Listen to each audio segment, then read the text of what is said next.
అపోస్తలుడైన పౌలు గారు ఎఫెసీయులకు రాసిన పత్రిక, అపోస్తలుడైన పౌలు గారు ఎఫెసీయులకు రాసిన పత్రిక 6వ అధ్యాయం 1వ వచనం నుంచి చూడండి. పిల్లలారా, ప్రభువునందు మీ తల్లిదండ్రులకు విధేయులైయుండుడి, ఇది ధర్మమే. నీకు మేలు కలుగునట్లు నీ తండ్రిని నీ తల్లిని సన్మానింపుము. ఏం చేయాలి? సన్మానించాలి. వారిని ప్రేమగా చూడాలి. నీకు జన్మనిచ్చిన తండ్రిని తల్లిని నువ్వేం చేయాలంటే ప్రేమగా చూడాలి, వారిని సన్మానించాలి. అలా చేస్తే నువ్వేం జరుగుతుందని కింద చెబుతున్నారు. తర్వాత ఏమంటే అప్పుడు నీవు భూమి మీద దీర్ఘాయుష్మంతుడు అవుతావు. భూమి మీద నువ్వేమైతావు? ఆయుష్మంతుడు అవుతావు. దీర్ఘాయువు అంటే ఎక్కువ కాలం జీవిస్తూ ఎక్కువ ఆయుషిస్తావు. నీ తల్లిదండ్రిని నువ్వు సన్మానించు. అలా సన్మానించాలి అని అంటే ఇక్కడ ఒక 2 విషయాలు ఏంటంటే, ముందుగా ఒకటి ద్వితీయోపదేశకాండం 6వ అధ్యాయం 4వ వచనం నుంచి అక్కడ ఏముంటుందని అంటే, ముందు తల్లిదండ్రి వినాలి. ఇశ్రాయేలు వినుము అని చెబుతుంది.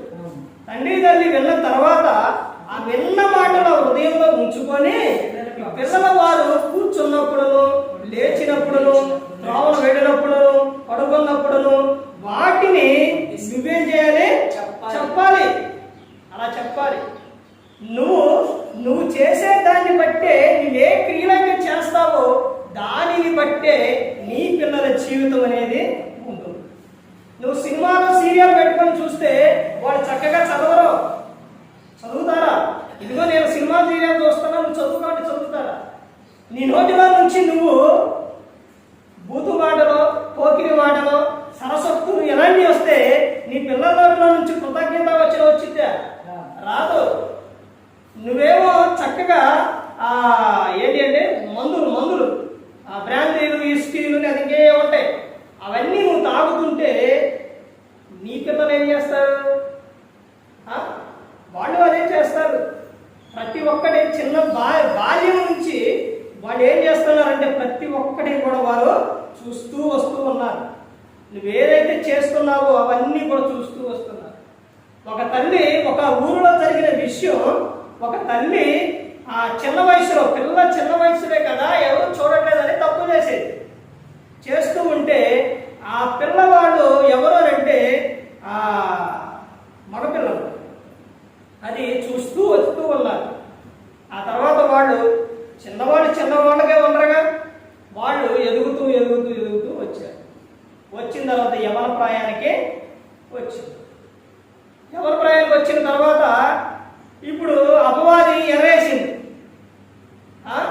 ఒకనాడు అమ్నోనికి తామారుని వాడిద్దరూ జీవితం అంటే ఆ అమ్నోనికి ఎలాగైతే చూపించాడో అదే విధంగా చూపించాడు. ఇప్పుడు ఆ యవనస్తుడు తప్పు చేస్తూ ఉంటే తల్లి ఎలా తిరిగిన ఎలా ఉన్నా ఏం చేస్తుంది? గద్దిస్తుంది. ఆ గద్దించిన సందర్భంలోని ఆ యవనస్తుడు చెప్పిన సందర్భమైన మాట ఏంటంటే, ఆ తల్లి ఏం చెప్పిందంటే, ఇది తప్పురా, ఇలా చేయొద్దురా, ఇది నీ కరెక్ట్ కాదన్నప్పుడు మరి నువ్వు చేసినప్పుడు అని అడిగింది. ఏం చెబుతుంది ఆ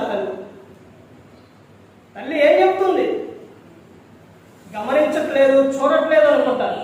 కానీ వాళ్ళ హృదయంలోనికి నువ్వు విషం ఎక్కిస్తున్నావు. వాళ్ళ హృదయం నిండా నువ్వేమి నింపుతున్నావు ఒకసారి ఆలోచించు. నువ్వు ఉండే దాన్ని బట్టి, నీ క్రియలను బట్టి నీ పిల్లల భవిష్యత్తు అనేది ఉంటుంది. ఆ తర్వాత పిల్లలు ఎదుగుతున్నప్పుడు నువ్వు ఏదైతే చేస్తున్నావో అదే వారి మనసులో ఉండిపోతుంది. ఆ తర్వాత జరిగిన విషయం ఏంటంటే, రెండవ విషయం ఏంటంటే, ఇక్కడ తల్లిదండ్రులను సన్మానించమని చెప్పినప్పుడు మీ పెద్దవారు ఎవరైతే ఉన్నారో మీ వెనకమాల ఉన్నవారు వారిని నువ్వు ప్రేమగా చూసినప్పుడు ఏం చేస్తారు? నీ పిల్లలు నిన్ను ఏం చేస్తారు? ప్రేమగా చూస్తారు. నువ్వు చూడకుండా నిన్ను చూడాలి అని అంటే చూడరు. బైబిల్ గ్రంథంలో చెబుతున్నారు, మనుషుడా, దేవుడు ఎక్కిరింపబడడు, నువ్వేదైతే విత్తుతావో ఆ పంటని నువ్వు కోస్తావు.